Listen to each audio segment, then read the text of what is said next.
ಪ್ರಿಯ ವೀಕ್ಷಕರೇ ನಮಸ್ಕಾರ. ನಮ್ಮ ಆರ್ಜೆ ಟಿವಿ ಚಾನೆಲ್ಗೆ ಸ್ವಾಗತ.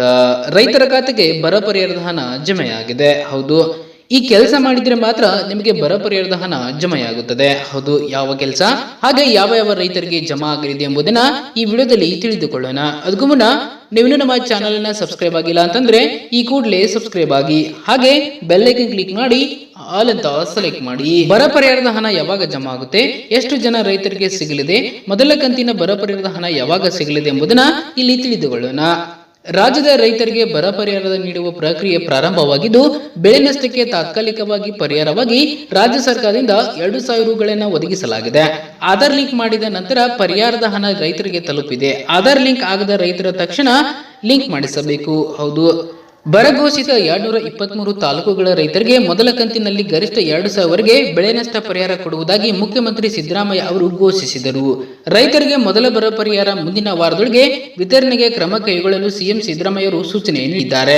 ರಾಜ್ಯದಲ್ಲಿ ತೀವ್ರ ಬರ ಪರಿಸ್ಥಿತಿ ಹಿನ್ನೆಲೆಯಲ್ಲಿ ಬೆಳೆ ನಾಶದಿಂದ ಸಂಕಷ್ಟಕ್ಕೆ ಒಳಗಾಗಿರುವ ರೈತರಿಗೆ ಈಗಾಗಲೇ ಸರ್ಕಾರ ಘೋಷಿಸಿರುವ ರು 2,000 ವರೆಗಿನ ಮೊದಲ ಹಂತದ ಪರಿಹಾರವನ್ನ ಮುಂದಿನ ವಾರದೊಳಗೆ ವಿತರಿಸಲು ಕ್ರಮ ಕೈಗೊಳ್ಳುವಂತೆ ಮುಖ್ಯಮಂತ್ರಿ ಸಿದ್ದರಾಮಯ್ಯ ಅವರು ಅಧಿಕಾರಿಗಳಿಗೆ ಸೂಚನೆ ನೀಡಿದ್ದಾರೆ.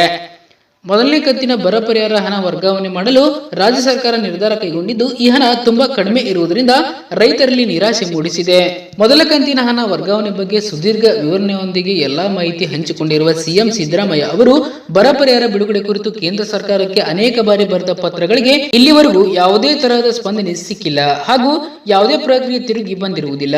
ಈ ಹಿಂದೆ ರಾಜ್ಯದಿಂದ 3 ಸಚಿವರನ್ನ ದೆಹಲಿಗೆ ಕೇಂದ್ರ ಸರ್ಕಾರ ಸಚಿವರೊಂದಿಗೆ ಪರಿಹಾರ ಬಿಡುಗಡೆ ಕುರಿತು ಚರ್ಚೆಗೆ ಮಾಡಲು ಕಳುಹಿಸಿದರು. ಆದರೂ ಕೂಡ ಒಳ್ಳೆಯ ಫಲಿತಾಂಶ ಸಿಕ್ಕಿಲ್ಲ ಎಂದು ಎಕ್ಸ್ ಖಾತೆಯಲ್ಲಿ ಮಾಹಿತಿಯನ್ನು ಹಂಚಿಕೊಂಡಿದ್ದು, ಈ ಕುರಿತು ಹೆಚ್ಚು ಮಾಹಿತಿ ತಿಳಿಸಿರುವ ಅವರು, ಕೇಂದ್ರ ಸರ್ಕಾರ ರಾಜ್ಯದ ರೈತರಿಗೆ ಬರ ಪರಿಹಾರ ವರ್ಗಾವಣೆ ಬಗ್ಗೆ ಇನ್ನೂ ಸಹ ಪ್ರಾಥಮಿಕ ಸಭೆ ನಡೆದಿರುವ ಹಿನ್ನೆಲೆಯಲ್ಲಿ ರಾಜ್ಯ ಸರ್ಕಾರದಿಂದ ರೈತರಿಗೆ ತುರ್ತು ಪರಿಸ್ಥಿತಿ ಆರ್ಥಿಕವಾಗಿ ನೆರವು ನೀಡುವ ನಿಟ್ಟಿನಲ್ಲಿ ಮೊದಲ ಕಂತಿನಲ್ಲಿ ಅರ್ಹ ರೈತರಿಗೆ ತಲಾ 2,000 ವರೆಗೆ ಬೆಳೆ ಹಾನಿ ಪರಿಹಾರ ಹಣವನ್ನು ಬಿಡುಗಡೆ ಮಾಡಿದೆ.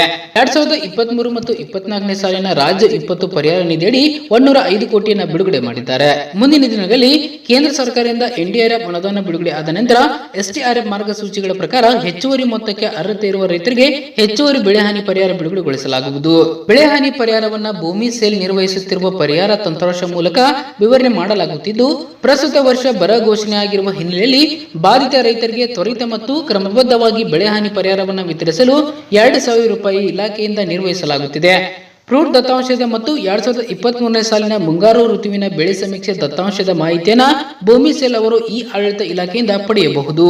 ಬೆಳೆ ಹಾನಿ ಪರಿಹಾರದ ವಿತರಣೆಯಲ್ಲಿ ಪಾರದರ್ಶಕ ತರಲು, ದತ್ತಾಂಶ ನಿರ್ವಹಣೆಯಲ್ಲಿ ಆಗುತ್ತಿದ್ದ ತಪ್ಪುಗಳ ಮತ್ತು ದೋಷಗಳನ್ನು ತಡೆಗಟ್ಟಲು ಅರ್ಹ ರೈತರುಗಳಿಂದ ಯಾವುದೇ ರೀತಿಯ ಅರ್ಜಿಗಳನ್ನು ಪಡೆಯದೆ ಸಾಕ್ಷಮ ದತ್ತಾಂಶಗಳ ಅನುಸಾರ ಅರ್ಹತೆಗೆ ಅನುಗುಣವಾಗಿ ಬೆಳೆ ಹಾನಿ ಪರಿಹಾರವನ್ನ ಫ್ರೂಟ್ ತಂತ್ರಾಂಶದಲ್ಲಿ ನೋಂದಣಿಯಾಗಿ ಹೊಂದಿರುವ ಬರ ಪರಿಹಾರ ಘೋಷಣೆ ಆಗಿರುವ ತಾಲೂಕುಗಳಲ್ಲಿ ಕೇಂದ್ರ ಸರ್ಕಾರಕ್ಕೆ ಸಲ್ಲಿಸಲಾಗಿರುವ ಮೆಮೊರಂಡಂನಲ್ಲಿ ನಮೂದಾಗಿರುವ ತಾಲೂಕುವಾರು ಮಳೆಯಾಶ್ರಿತ, ನೀರಾವರಿ, ಬಹುವಾರ್ಷಿಕ ಈ ರೀತಿ ವಿಸ್ತರಣೆ ತಾಲೂಕುವಾರು ನಮೂದು ಆಗಿರುವ ಬೆಳೆ ಹಾನಿಗೆ ಒಳಪಟ್ಟಿರುವ ಬೆಳೆಗಳಿಗೆ ಸೀಮಿತಗೊಳಿಸಿ ಬೆಳೆ ಹಾನಿ ಪರಿಹಾರ ನೀಡತಕ್ಕದ್ದು ಎಂದು ಅವರು ತಿಳಿಸಿದ್ದಾರೆ.